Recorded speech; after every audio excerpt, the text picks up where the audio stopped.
Welcome back to the Deep Dive. It is Monday, February 2nd, 2026. And I have to be honest with you, I stared at my screen for about 20 minutes this morning before I could even bring myself to hit record. Mhm. I thought we were past this. I really did. I thought we had, matured to the point where we wouldn't wake up to absolute carnage. It is definitely a morning where the coffee needs to be black and the news, well, it needs to be taken in very small doses. Small doses. We're drinking from a fire hose of bad news today. Let's not sugarcoat it for everyone listening. If you haven't checked your portfolio yet, maybe just Yeah. don't. Bitcoin has smashed down below $76,000. We saw a low of roughly $74,600 earlier. Yeah, and that is 5 straight months of Yeah. losses. But the price isn't even the thing that made me physically recoil. It was the liquidation map. Well, it's a graveyard. It's a massacre. Yeah. $2.5 billion in liquidations in a single 24-hour window. $2.5 billion of wealth just Wow. evaporated. And, context is so important here. Mm-hmm. That $2.5 billion isn't just a number on a spreadsheet. That represents over 408,000 individual traders who just got wiped out. I mean, that is roughly the population of Tulsa, Oklahoma, getting a margin call on the same afternoon. So that is the what. The what is that the market is bleeding out. But our job, your job, is to help us understand the why. Because I've been reading through the stack of research you sent over, and this doesn't look like a normal correction. It feels structural. Mm-hmm. We have weird glitches in the futures market. We have a political earthquake at the Federal Reserve, and we have banks failing. It feels like a perfect storm. That is exactly the right term for it. It's a convergence. Yeah. I mean, usually you can handle one crisis, right? You can handle a technical breakdown or a macro shift or some kind of fear event. Right. But we just got hit with all three simultaneously. Yeah. You have the technical anomaly of the CME gap, the macro shock of the Warsh nomination, and the psychological contagion of a bank failure. It's a three-punch combo that the market just wasn't ready for. Okay, let's go through these punches one by one because I think a lot of people are confused. Let's start with the technical side. I keep seeing this term CME gap trending. It sounds like something from a dentist's office, but apparently it's why Bitcoin crashed. What is going on here? So it really comes down to the friction between, the old financial world and the new one. The Chicago Mercantile Exchange, the CME, that's where the big institutional money trades Bitcoin futures. Okay. But the CME operates on banker hours. They close up shop Friday afternoon, and they don't open the doors again until Sunday evening. Right, while crypto is trading 247, 365. Exactly. So this weekend, while the CME was closed and the bankers were, skiing in Aspen, the spot price of Bitcoin just collapsed. So when they came back. Right. When the CME finally turned the lights back on this Sunday, the price was vastly different from where they left it. They closed Friday at $84,560. They opened Sunday at $77,730. So on the chart, there's literally a blank space, a cliff. A massive vertical drop. That is a $6,830 downward gap. For historical context, that is the second largest gap in the history of Bitcoin futures. Wow. The only one bigger was back in March 2025 during that huge rally, but that one was a gap up, No, this is a gap. down into the abyss. Okay, but here's what I don't get.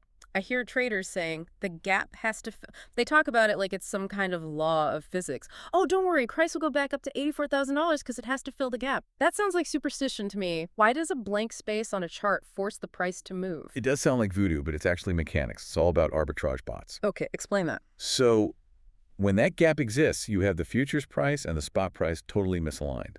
And you have automated algorithms bots that are programmed to just hunt for that difference. If the futures price is disconnected from the spot price history, these bots execute thousands of trades in milliseconds to close that spread. They effectively buy the spot and sell the futures or vice versa until the line on the chart connects. Historically, something like 90 to 98% of CME gaps eventually fill. So it's not magic, it's just math. The bots are trying to tidy up the messy chart. Precisely. But here is the danger. Just because it eventually fills doesn't mean it happens today. And the way we crash to create that gap is, well, it's terrifying. We hit what's called a liquidity air pocket. That is a terrifying phrase. Unpack that for me. Imagine you're in an elevator. Usually there are brakes by orders every few inches. If the cable snaps, you slide a bit and you catch a brake. Okay. This weekend, between $78,000 and $77,000, someone removed all the brakes. The order book was just empty. There were no buyers. So the elevator didn't slide, it just free fell. It teleported. Over $1 billion in value just vanished in about 5 minutes because there was zero support, to catch the falling knife. And that's what happens when liquidity dries up. And that leads us perfectly to the second punch, right? Liquidity doesn't just disappear on its own. Someone turned off the tap. And according to your notes, that someone is the president of the United States, or at least his new nominee for the Fed. Correct. This is what we're calling the Warsh shock. On Friday, January 30th, President Trump dropped a bombshell by nominating Kevin Warsh as the next Fed chair to replace Jerome Powell. Now, Jerome Powell has been around forever. We know him. He's cautious.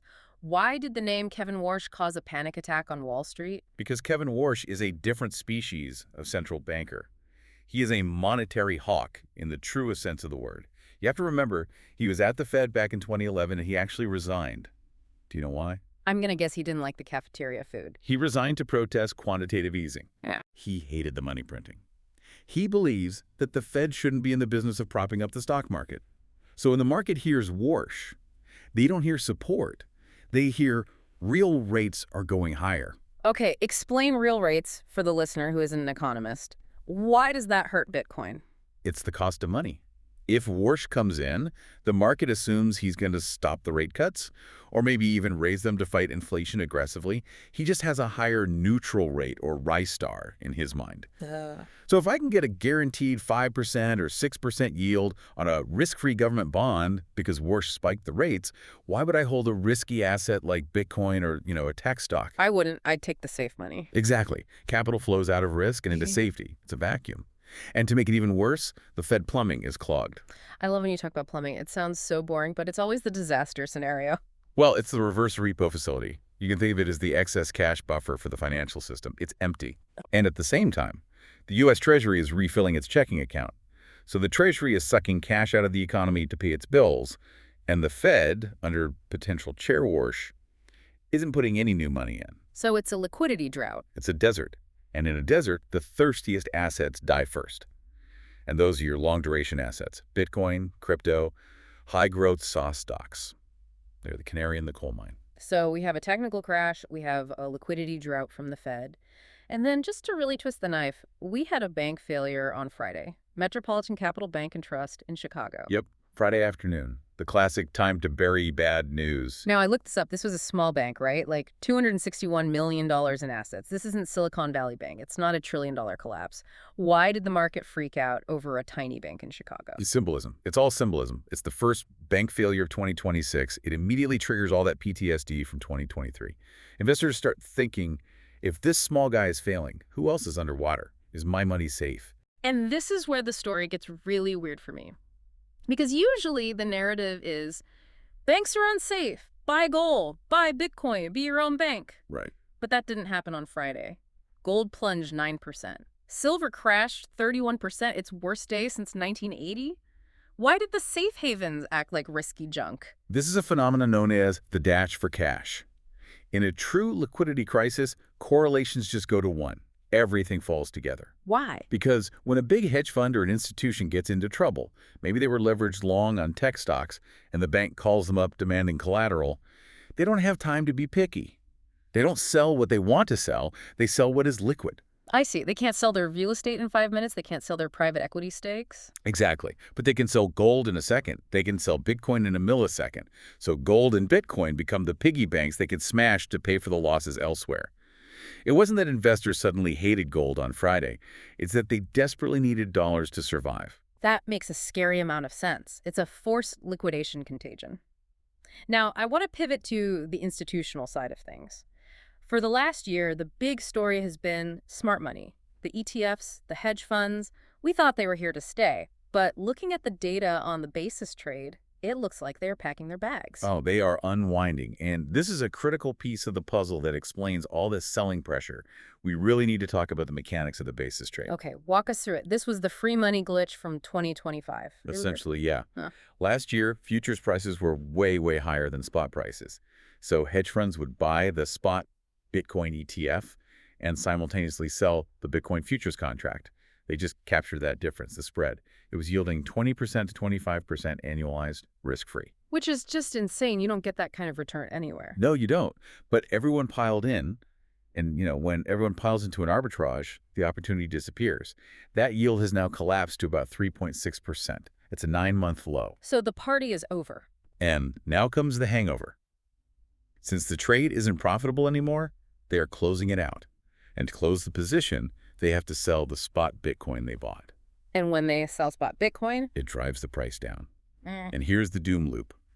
As the price drives down, the spread usually tightens further, which forces more funds to unwind, which drives the price down more. So it's a feedback loop. It's a mechanical feedback loop of selling that has nothing to do with whether they believe in Bitcoin. It's just math. They're just exiting a trade that stopped working. Speaking of people who do believe in Bitcoin, we have to talk about Strategy Inc. We all know who we're talking about here, the largest corporate holder of Bitcoin. They have been the ultimate bull. But looking at the price action, they're underwater. They are deep in the danger zone. Their average purchase price across their entire massive stack is approximately $76,000. Right. With Bitcoin trading in the $74,000 range, they are sitting on roughly, $900 million unrealized loss? Imagine the tension in that boardroom this morning. It has to be palpable.